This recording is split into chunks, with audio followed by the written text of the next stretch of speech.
Iran জানিয়েছে Oman উপসাগরে তাদের সমুদ্র সীমার কাছে আসায় মার্কিন নৌবাহিনীর একটি যুদ্ধজাহাজকে পথ পরিবর্তন করতে বাধ্য করা হয়েছে।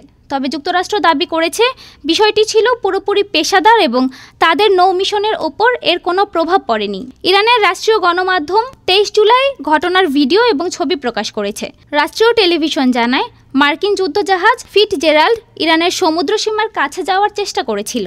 একে উস্কানিমূলক পদক্ষেপ হিসেবে বর্ণনা করেছে ইরান। ঘটনার ভিডিও ফুটেজে একটি হেলিকপ্টার যুদ্ধজাহাজের খুব কাছে উঠতে দেখা যায় এবং একজন ইরানি ক্রু সদস্যকে ইংরেজিতে রেডিও সতর্কীকরণ বার্তা পাঠাতে শোনা যায়।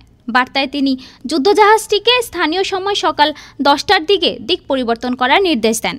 ইরানের বিমানটি চলে না গেলে মার্কিন ডেস্ট্রয়ার থেকে তাকে লক্ষ্য করে হামলা চালানোর হুমকি দেওয়া হয় বলে প্রতিবেদনে জানায় আল জাজিরা। ইরানি সামরিক বাহিনীর অব্যাহত সতর্কবার্তার পর অবশেষে জাহাজটি এলাকা ত্যাগ করে।